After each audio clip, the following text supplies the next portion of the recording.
Back to PAX East, we have Clayster, myself, and Nate Shot. You guys have been asking for us to cast together, so MLG has allowed us to get back onto the booth. But that is not what we're talking about. We are talking about TK versus Complexity. Right now, Cole has a 1-0 lead over TK going into map 2. We're going into Search and Destroy.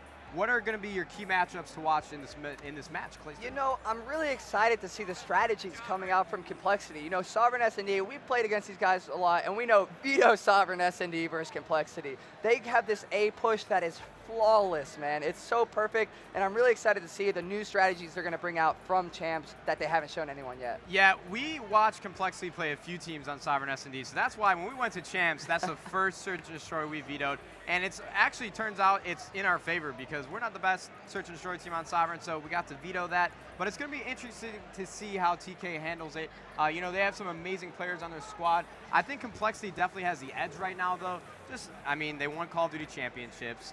TK didn't place in the money. You know, I think this game is very day-to-day. They should have been in the money. They should have been top 8. Agreed. But I'm going to be watching out for Complexity because I feel like this is going to be a swift 6-round win. And swift 6-round win, huh? Yeah. You know, so I'm looking at TK, and I see some great Search and Destroy players there. You know, you got Sharp, you have Theory, you have Gunjar. You know, those 3 players have been excelling at Search for the past couple of years. And, you know, then you have Formal, the new addition, the Halo star coming over to Call of Duty. You know, the only game type I have a qualm with Formal is his Search and Destroy because, you know, they don't play that over there in Halo. It's kind of like the nuances and tendencies are a little different in Call of Duty. So I really want to see him pick it up and show everybody, hey, I'm not a Halo pro anymore. I'm a Call of Duty pro now. Yeah, definitely. So we're going to be hopping on board let's go to Formal. Or we're staying on board with Aches for the beginning of this round. He's going to be playing very aggressive. It looks like they're going for a standard B push, sending 4 out to that bomb, and then you have somebody from TK moving out on A. But we're going to see some crazy matchups right here. We have a 3-on-3 right away as Karma picks up a nice kill from the back spawn. And we have Ace getting really aggressive at Snake. And look at the centering. You know, explain centering to us. What is the key to winning gunfights? What is centering? You know, it's when you come around a corner where you want to be looking at all times. That's why going prone is so effective. It's because Aches and Cole are so good at knowing, like, hey, I got to have my aim centered on this very corner. Now it's a 1v1, TP versus Formal. Bomb is down. Let's see if Formal can clutch it out and show, like, hey, like I was saying, I'm a Call of Duty pro. Can he pick up TP? TP's right around the corner. He gets him in the back, and that, you know, TP takes around. Yeah, I love that play by him because, you know, planting the bomb is very nerve-wracking on any map, and especially top control when you're a 1v1. But if you use those computers as kind of a balcony and use the wall as a shield, you can win a lot of rounds. It was not even a 50-50 play. It's like an 80-20. If somebody comes in blue lane, you're probably going to die, but not a lot of players go for that push. And now, we were just talking about it, we're going to be going on board with Formal, who is coming over from Halo. He's a very good sniper, but you're not going to see too much of that on Sovereign Search and Destroy. And you know, what Nate was just talking about there, like playing the percentages is what we call it. He had about a 20% chance of dying from Blue Street, 80% chance of winning the round. Formal going down the stairs, getting a nice assist right there, picking it up. I'd like to see him get really aggressive right now in this 3v3 because, and there's a guy on Nest. Ache playing him. Ache gets a 2-piece on Gunjar. 6 shots coming down there from the captain of Complexity. Yeah, that was beautiful positioning. I love that play, and Sharp kind of knows where he's at still. Gets a nade on him. It does have blast shield, and Aches picks up the incredible 3-piece. That was he's a savage. That was unbelievable. He had a sick kill bottom control, and then that blast shield, he knows his perks, man. He's lined up and ready to go. And you know, you don't see too many players running blast shield in Search and Destroy, especially with an assault rifle in a sub-heavy map. And you see TP and Aches each on 3 kill streaks there. They're going big for their team. Oh, TP wasn't, it was just Aches. So sorry, a little glitch in the CODcaster. But Aches picking up a nice 3-piece in that round. We definitely got to stay on board with Aches, though, because they do have this 2-0 lead. Sovereign S&D is their game. He got rid of the Tar. He's bringing out the Vector Red Dot. I love the versatility. Fizzerp would be really proud right now. But Crimsix isn't even on the board yet. Let's hop over to him and see what he's doing for his squad.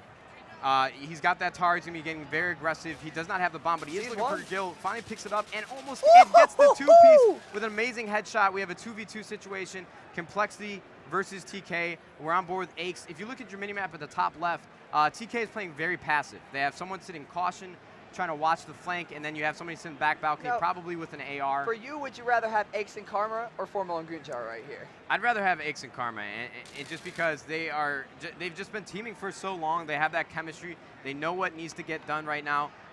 Aches, you saw him baiting out top war so that Karma can try and pick him with a sniper. They know somebody's back there. They just haven't got an opportunity to get the kill, and bad timing there for Karma. But Aches is in a position to make a play right here, and he does get the kill. So we are in a 1v1 situation. He does not know where Gunjar is sitting, but Gunjar is playing very patient. I think he actually might be on top of the tank, the white, and he's going to get the kill on Aches. Spot. Beautiful positioning on Gunjar's part, and TK is finally on the board, so they're not going to get that 6-0 like I thought they could have, and I like the plays there. I like that amazing spot up there in the rafters. I knew you could get on the other side, but I didn't know you could get on that side. He's on top of the map. We're going to have to get you into some more Search and Destroy tournaments on game battles, because that's a very common spot by a lot of S&D players. Clayster's a little out of the loop here. Hey, but who had the best S&D KD at our team? I don't want to hear it. We have Gunjar. He was rocking the assault rifle, and then we have Theory rocking the bomb over here on the A side, and it looks like they are going to be pushing. They sent one underground. I like that play. You know, just he's kind of like the safety. Theory trying to get aggressive, but we do have a member of Complexity back research, and shots going down. Ooh. Sharp ends up getting killed. Crim6 with a nice 2-piece to give his team a 4v2 advantage, and Formal almost gets the kill, and Theory's in a now a 4v1 situation, and there it is, out like lightning. I think that was a 30-second round. And you know, when you go A, the trick is you have to do it quick. You have to kill that guy in that back research room very quickly and get that bomb down, because as soon as Krim picked up that first kill, he's like, hey, his whole team rotated over and just collapsed on everybody. So if you can't pick up, we call it an intro kill in the research, then that round is completely over for you. You have to get that first one at A. You know what I want to see more teams do as we watch TP push A? If you look at the minimap on your screen right now and you see that green lane, not server room, but that green lane straight to A bomb, a lot of players don't utilize it because they'll try and go through green, push out, and then get the bomb down. If you go right down that middle lane, not a lot of players check it. And a big kill right there from Theory on Karma middle map. We have a 4v3 situation for TK. Crim6 is dropping all those nades, not going to connect with any of those.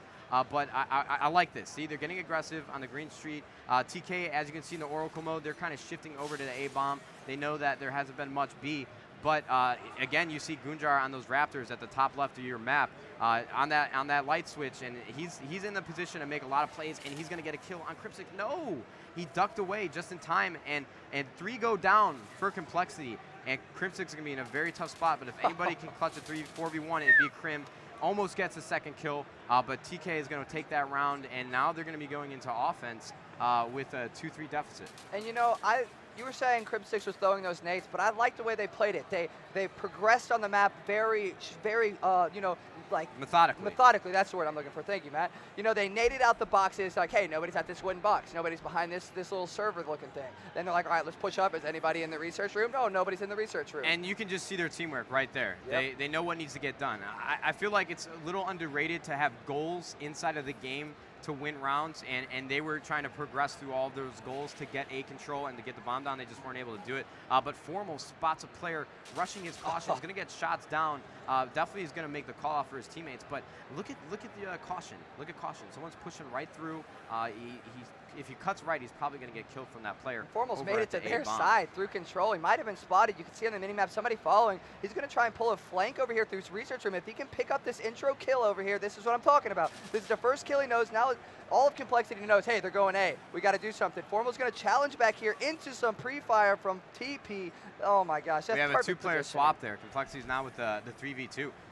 But Aches does get taken out, and now we're on board with TP, one of the best players in this game. And Karma with a nice kill over there in the courtyard, and he doesn't know that that player is in the middle blue lane, but he's going to pick up the kill, and Complexity is going to take that 4-2. 2 more rounds, and they're going to have that 2-0 lead in this match. You know, Karma's shot is amazing. Look at this headshot, precision accuracy, taking Sharp down before he even has time. Precision accuracy. Before he even has time to react. And you know, Sharp's kind of struggling here. He's 1-5. This guy's been around since 2007, 2008, playing in the competitive Call of Duty circuit. I'd really like to see him turn it up here in these next few rounds. Let's see what Sharp's up to, because usually he doesn't struggle in Search and Destroy, and I kind of just want to see what role he's playing. Obviously, he's playing a little slow, dropping that trophy, and it looks like he's going to be sitting on this back balcony, and he might have a chance to get a kill. He does spot on bottom snake, going to keep free firing, but that player is not going to be challenging. You have TP on the other side of the map with the bomb. they're going to be working top control, a standard B push, and you can see TP dropping those trophies. A member of TK is in that blue street, but I like this play. TP is going to try and get the bomb down, but he does get taken out from behind by Formal, and a beautiful flank. Aches with some nice long-range shots. He's kind of trapped right now, and he's not going to spot the player behind him. And a little teabag there. He's trying to, you know, show his dominance, but TK still is trailing in this Sovereign Search and Destroy. And you know, I kind of want to talk about what CP did right there. Even though he got shot in the back, he placed both those trophy systems down and then just pre-aimed that corner, because you hear the trophies go down, you hear him spinning. Most teams hear him go down and they think, oh, he's planting the bomb immediately, I'm going to rush it and kill him. But TP's like, hey, I'm going to plant this trophy, then wait a second, so you don't know when I'm planting the bomb. And if you rush me, you're running straight into my pre-fire. Did you notice that Aches is 9-5 right now? I did not even notice that at all. I swear, the more I cast, the more often I realize that I don't notice players going so huge, but he's playing so well. You can see him with that Vector red dot, does end up dying by the hands of Formal, and Karma trying to scare the other players off of the bomb, but they are going to get that down, and they are in a very good position to tie this game up. This is a big round right here, man. It is. Now, I was trying to explain to everybody, as you guys see, it is now a 3v1 in favor of TK, but you know when I tell you in the middle of the game, or you say to me, 5-3 is a lot different than 4-4. Yeah. That sounds very logical, you know, we're just talking numbers, but explain to the viewers what that really feels like when you're in the booth and you get a 5-3 advantage over a 4-4 like they could have had right there. You know, when you get a 5-3 advantage, you have some rounds to play with there. You have do. 3 rounds, so that next round, you can basically do a crazy strategy. You can try and throw them off by a 4 push underground or a 4 push on Green Street. You know, really mix it up a little bit. But when they tie it up 4-4, the rounds are so much more important. You have to calculate every round and make sure everybody's firing on all cylinders, because otherwise, you give up this round, you're 1 round away from losing the map. I want to stray away from that for 1 second, because TK went with a 4-man push to control. We have a 2v2 right away. TP with that bomb top control, and Aches is top war trying to pick up a kill, and he does connect on Gunjar with a headshot, and we have a 1v1 and Sharp with a huge two-piece. Look at this on your kill cam, man. I saw it coming. I didn't think he'd be able to pick it up, but this is where Shark's showing his prowess. He's been around for a while. He knows you're over there, Aches. Sit down. A great P-Fire, top ladder, and we have seen a TK win quite a few rounds in a row, and they're going to take the lead on one of Complexity's best Search and Destroys map. We're going to stay, I think we should move over to offense with TK to see if they can close this out. You know, Theory is playing very well. He's got that bomb 7-6, but Sharp, I think he had an ace that round, so he's going to be the player to watch this round. He's going to be moving up that top ladder, and Complexity is stacking this war room. Sharp peeking his corners, ends up dying from Karma and Aches. So now we have a 2-player swap, 4v2 in the favor of TK. And you can see him get a little antsy there. You know, he's like, oh wow, we're 1 round away from beating Complexity on one of their best Search and Destroy maps. He doesn't even get any shots off forward. He's running straight into Karma. That's Formal. Now Gunjar here. Now we like to talk about offense and defense when it's 5-5 going into overtime. It looks like Complexity has the kill advantage right here. If Gunjar can pull something out of his hat here and potentially give them enough kills to get that defensive, because like we always talk about, defense is so important in Call of Duty Ghosts. I feel like the defensive team on just about every map has the advantage. Yeah, and Complexity playing as a really good team right there. They sweeped out their opponent's spawn, and at the same time you saw all 4 of them turn around on your mini-map. And then Gunjar does end up dying right there. He was in a really tough position. Aches is still a monster on the Search and Destroy boards. 12-7. I think we talked about him when he was 9-5. He's not slowing down one bit, and I think he's going to be he has to be the player to watch for this 5-5 round. And you look at the kills, they match up perfectly. Karma 7-7, Gunjar T5, or like 6-6, 5-5, and then you got 12 from Aches, giving his team that defensive round. Right. Those extra 3 kills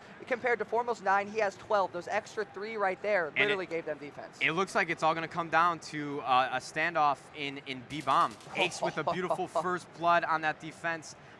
You know what? He's just playing out of his mind right now. He's giving his team a really big advantage. They do have a 43 last round. Throws some nades over at B-Bomb. He might connect on that one. Let's go. Aches with another kill. Dirty. He is now 14-7. Just playing so smart. TK did not know any of that was coming. Sharp, though, with a big kill on Crimsix to try and even the tides, and now we have a 2-player swap, 2v2, Goonjar and Sharp versus Aches and Karma. And you know, but you see, one of them had that Bulldog, so unless they can pick up another gun, they're going to be at a severe disadvantage. Aches with another kill. He is 1 kill away. Can he pull the ace? Can he pull the ace off? It's a 1 versus 2 right now. Sharp versus Karma and Aches. Let's go on board with Sharp, see what he can do. He knows his one back of the bridge. He knows Aches is in here at the nest. He's got shots down on him. Aches making a great play, dropping down right there. Aches knew he didn't have to challenge. Exactly. He drops down so that his teammates wouldn't be in or his teammate wouldn't have been in an awkward position in a 1v1. And Sharp is going to be putting the bomb down with 18 seconds has no left. idea. They're not prepared for it. And if Sharp can make and navigate through this map and pull this round out, it'd be a huge momentum for the rest of this match. Aches is scoping out that B Dom, dropping down, and you know what? I don't think his legs broke. I think he should be good. He is right around the corner from Sharp, and Sharp is going to pick up the kill. Karma's going to be moving towards A-Bomb as Sharp gets very aggressive on the green room, and Karma is showing why they are a part of the most dominant team in the world with a big one-on-one. TK is going to drop down and down 2-0 in this matchup versus Complexity. Sharp almost made the game-winning play right there. And you know, coming that close in that first domination, tying it the first time, coming that close with some great plays in the S&D, losing 6-5, you know it's getting in their head. You know they're like, we're so close to beating them. We just let Aches drop 15 and 8. Kills. That is unreal. Monster, man. He had 11 rounds to do it, and he played very efficient. He won the game for his team. Obviously, Karma did win that 1v1, but you cannot ignore 15 kills. As you can see, Sharp on screen. You know, obviously a little frustration. And Sharp is he's a lot of fun to be around. Funny guy. But we are going into Game 3. We're going to hop to a commercial break. First, we will be right back for Game 3, Blitz, TK versus Complexity. Come on.